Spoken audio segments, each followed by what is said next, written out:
عليكم ورحمة الله وبركاته. نحمده ونصلي على رسوله الكريم. أما بعد، قال الله سبحانه وتعالى في كلامه القديم والفرقان المجيد: والكاظمين الغيظ والعافين عن الناس والله يحب المحسنين. صدق الله المولانا العظيم. قال نبينا صلى الله عليه وسلم: لا تغلب ردد مرارا أو كما قال عليه الصلاة والسلام. எல்லா புகழும் ஏக வல்லவனாகிய அல்லாஹ் ஒருவனுக்கே. அளவிலா கருணையும் கிருபையும் அண்ணல் எம்பெருமானார் முஹம்மது ரசூலுல்லாஹி ஸல்லல்லாஹு அலைஹி வஸல்லம் அன்னவர்கள் மீதும் நல்லவர்கள் சபையில வீட்டிருக்கிற நம் அத்தனை பேர் மீதும் அல்லாஹ்வின் அருள் என்றென்றும் நின்று நிலவட்டுமாக. மேலான அல்லாஹ்வின் நல்லடியார்களே, சூரத் ஆல இம்ரான், சூரத் நிசா இவைகளிலே நாம் இறுதி பகுதிக்கு வந்திருக்கிறோம். சூரத் ஆல இம்ரான் முழுமையாக நிறைவு செய்யப்பட்டிருக்கிறது. அல்லாஹ் அந்த வசனங்களிலே சொர்க்கவாதிகளை பற்றி சொல்லுகிறார். வசாரிஉ இலா மக்ஃபிரத்தின் மின் ரப்பிக்கும் வ ஜன்னத்தின் அர்லுஹ ஸமாவாத்து வல் அர்ல் என்று சொல்லி சொர்க்கத்தை பற்றி வர்ணித்து அந்த சொர்க்கவாதிகளுக்கான அடையாளத்தை பற்றி பேசுகிறார். சொர்க்கவாதிகளுக்கான முதலாவது அடையாளம் என்ன? வல் காலிமீனல் கைத, கோபத்தை அவர்கள் மென்று முழுங்குவார்கள். பல அடையாளங்கள் இருக்கிறது. ஆனால் இந்த வசனத்திலே கோபத்தை பற்றி அல்லாஹ் குறிப்பிடுகிறார். வல் ஆஃபீன அனின் நாஸ், மனிதர்கள் செய்கிற குற்றங்களை மன்னிப்பார்கள். வல்லாஹு யுஹிப்புல் முஹ்சினீன், அப்படிப்பட்ட அந்த உபகாரிகளை அல்லாஹ் பிரியப்படுகிறான் என்று அல்லாஹ் குறிப்பிடுகிறான். நாம் யோசித்து பார்க்கிறோம், கோபம் என்கின்ற பண்பு இருக்கிறதே, ஒரு மனிதனிடத்தில் எவ்வளவு நல்ல பண்புகள் எல்லாம் இருக்கும். கோபம் மட்டும் இருந்துச்சுன்னா அந்த நல்ல பண்புகள் எதுவும் வெளியே தெரியாது. அவர் பெரிய தான தர்மம் செய்வார், பெரிய அளவிற்கு மக்களுக்கு உபகாரியாக வாழ்வார், அவருடைய உபகாரம் ரொம்ப பெரிதாக இருக்கும். ஆனா என்ன செய்யறது? கோபம் இருக்கும். கோபத்தின் விளைவாக அவருடைய கடினத்தன்மை, பேச்சு, இது போன்ற காரணங்களால மக்கள் அவரிடத்துல அணுகுவதை குறைத்துக் கொள்ளுகிறார்கள். இன்னொரு ஆளு 5 பைசா வெளியே போகாது, எந்த பெரிய நல்ல காரியங்களும் இல்லை, ஆனா மக்களிடத்திலே இனிமையாக பேசுவார், பேச்சு ரொம்ப அழகா இருக்கும், மக்கள் அவரை சுற்றிட்டு இருப்பார்கள். எனவே ஒரு மனிதனுடைய பண்புகள் அத்தனையும் குறைத்து போட்டு விடுகின்ற, அவரையே பலகீனப்படுத்தி விடுகின்ற அந்த கோபத்தை அல்லாஹ் சொல்லுகிறான். அந்த கோபத்தை நீங்க மென்று முழுங்குங்கள். கோபம் என்பது எத்தனையோ கெட்ட குணங்கள் இருக்கு, அவற்றையெல்லாம் விட்டுவிட்டு இந்த கோபத்துல ரொம்ப கவனம் வேணும் என்று இஸ்லாம் படிக்கிறது. அல்லாஹ் இந்த வசனத்திலே கோபத்தை வென்று விழுங்குவார்கள்னா 2 வகையா அதை பார்க்கலாம். ஒரு வண்டியில போறோம், பின்னாடி ஒரு ஆள் இடிச்சிட்டார், கண்ணு இல்லையா காது இல்லையா பாக்குறது இல்லையா என்னெல்லாம் பேசுவோம். ஏன்னா அவர் வந்திருக்கிறோம் சாதாரண மனிதர். இப்படித்தான் போய்கிட்டு இருக்கிறோம், வேகமா வண்டி யாரை இடிச்சிட்டாங்க, திரும்பி பாக்குறீங்க, நல்ல முறுக்கு மீசையோட இன்ஸ்பெக்டர் நிக்கிறாரு. என்ன செய்வோம்? பேச்செல்லாம் வருமா? அமைதியா போயிடும். சார் போங்க சார். ஏன்னா அது அங்க அப்படித்தான் நடந்துக்கணும். சுமார்ட்டா நடக்கிறதுனா இதுதான் சொல்லுவாங்க. எந்த இடத்துல எப்படி நடந்துக்கணும் அப்படி நடக்கணும். வேகமா வார்த்தை விட்டா அப்படியே டேசன் காணிட்டு வைப்போம், இந்த வண்டி என்றுவார் அவரு. எனவே கோபத்தை அந்த இடத்துல நாம் வென்று முழுங்குகிறோம். அல்லாஹ் சொல்கிற கோபம் என்ன கோபம்னா, தனக்கு மேலே உள்ளவர்களிடத்திலே உங்கள் கோபத்தை குறைத்துக் கொள்கிறீர்கள், அது செஞ்சிருவீங்க.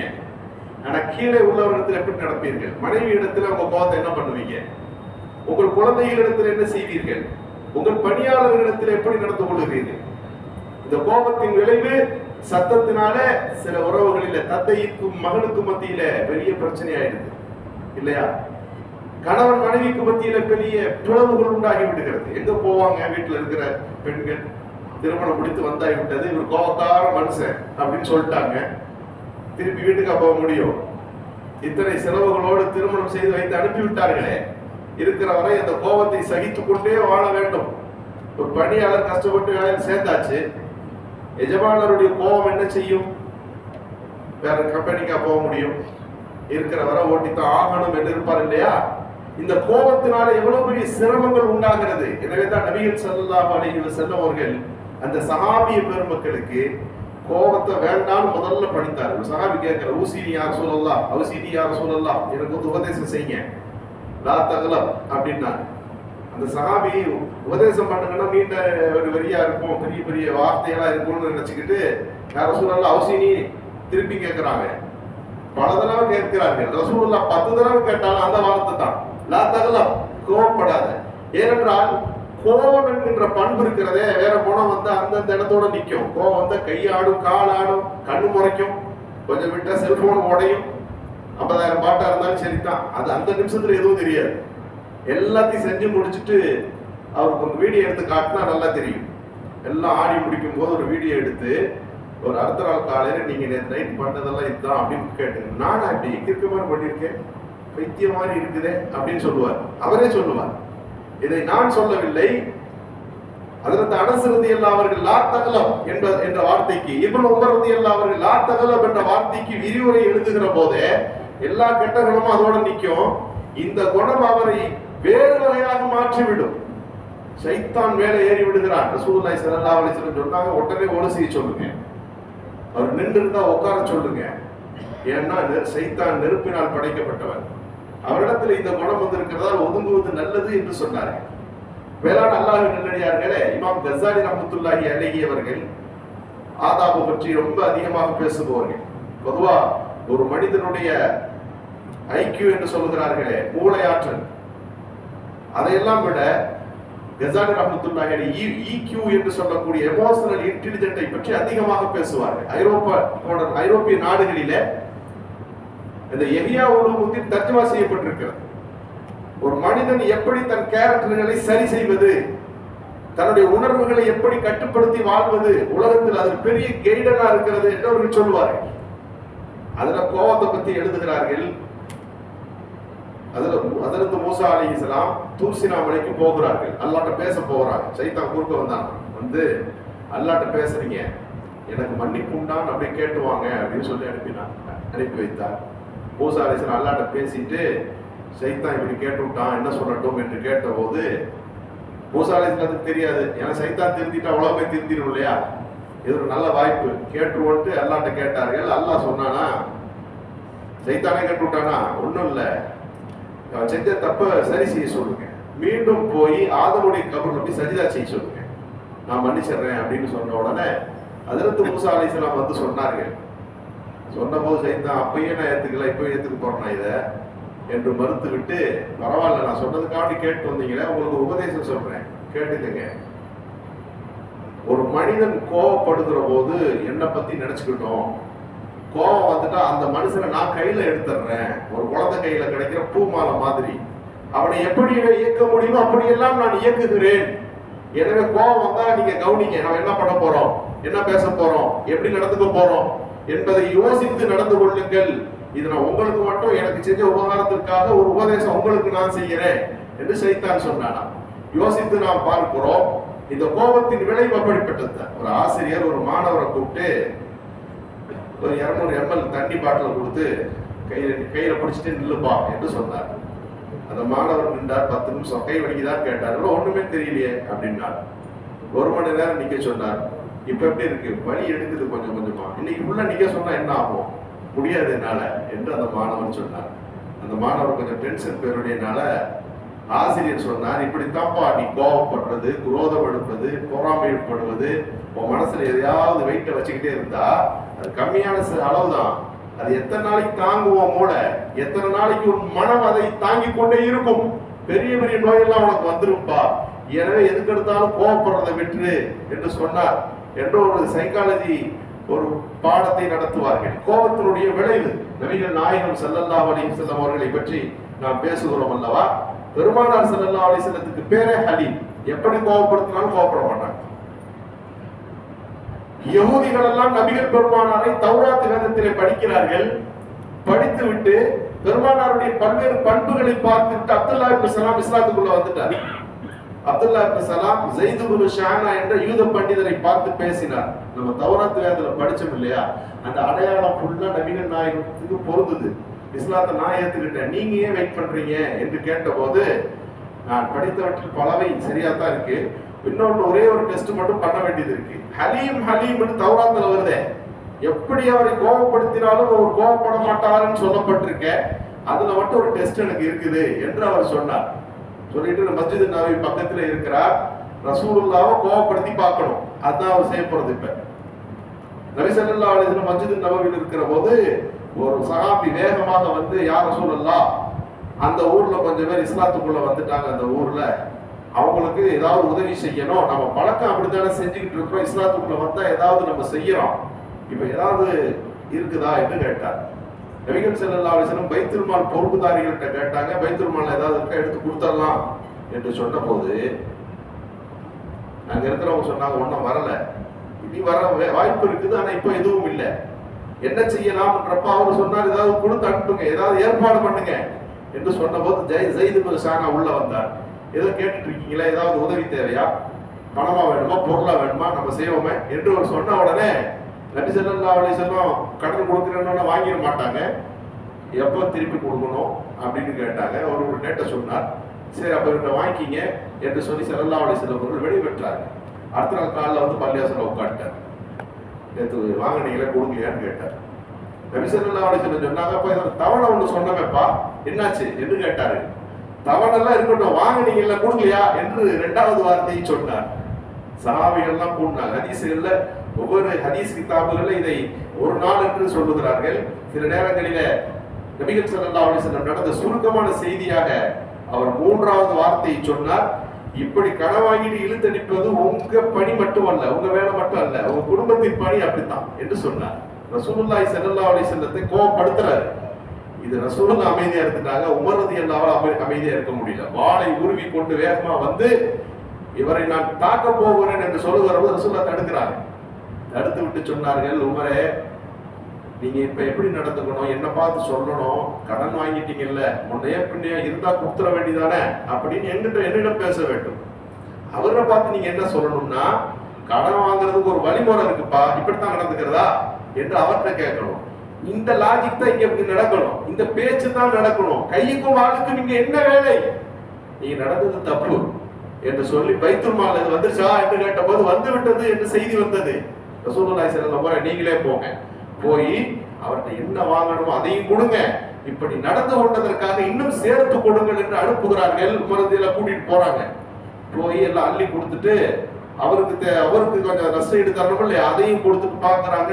நீங்க யாரு இங்க பார்த்த மாதிரி இருக்கு, ஸைத் இப்னு ஸானா போன்ற யூத பண்டிதரா நீங்க அப்படின்னு கேட்டாங்க. ஆமா, படிச்சால் இப்படி நடந்துக்கலாமா, நீங்களெல்லாம் பண்டிதர் இல்லையா என்று கேட்டபோது அவர் சொன்னார், உண்மைதான், ரசூலுல்லாஹ்வை சோதிச்சு பார்த்து இஸ்லாத்துக்குள்ள வரணும் என்பதற்காக இந்த செய்தியை நான் செய்தேன். நபிகள் ஸல்லல்லாஹு அலைஹி வஸல்லம் அவர்கள் ஹலீம் என்கின்ற எப்போதும் கோபப்படாதவர் என்பதை நிரூபித்து விட்டார்கள் என்று ரசூலுல்லாஹ்வுடைய சபைக்கு வந்து இஸ்லாத்தை ஏற்றார் என்கின்ற நிகழ்ச்சியை நாம் படிக்கிறோம். நபி அவர்கள் இந்த கோபப்படாமை என்பதை போதிப்பது மட்டுமல்ல, வாழ்க்கையில் அப்படி வாழ்ந்து காட்டினார்கள். எந்த சந்தர்ப்பமா இருந்தாலும் அதை நிதானமாக அந்த செய்தியை அணுகுவார்கள். சபையில உட்கார்ந்து இருக்கிறாங்க, பல்வேறு ஹதீஸ் கிதாபுகள் வருது. ஒரு யூதவர் வந்தார், ஸலாம் அலைக்கும் அப்படின்னு உட்கார்ந்தார். இன்னொரு யூதவரும் வந்தார், ஸலாம் அலைக்கும் என்று உட்கார்ந்து கொண்டே இருந்தார். வீட்டுக்குள் அமர்ந்து இந்த ஆயிஷா ரலியல்லாஹு கொஞ்சம் கவனிச்சு பார்த்தாங்க. இன்னொருத்தர் வந்தார், அவரு ஸலாம் அலைக்கும் என்றார். அஸ்ஸலாமு அலைக்கும்னா சாந்தியும் சமாதானமும் உங்கள் மீது நிலவட்டும், ஸலாம் அலைக்கும்னா உங்கள் மீது மரணம் நிகழட்டும், இதுதான் அர்த்தம். அதுக்கு இந்த யஹூதிகள் என்ன செய்வார்கள்னா, அது வேகமா சொல்லும்போது ஸலாம் அலைக்கும்னா சலாம் தான் சொல்றாங்கன்னு நினைத்துக் கொண்டு விட்டு விடுவார்கள் என்பது அவர்கள் வழக்கம். சிரித்துக் கொள்வார்கள் அவர்களுக்குள்ளே. ஆயிஷா நாயகத்துக்கு இது பிடிக்கல.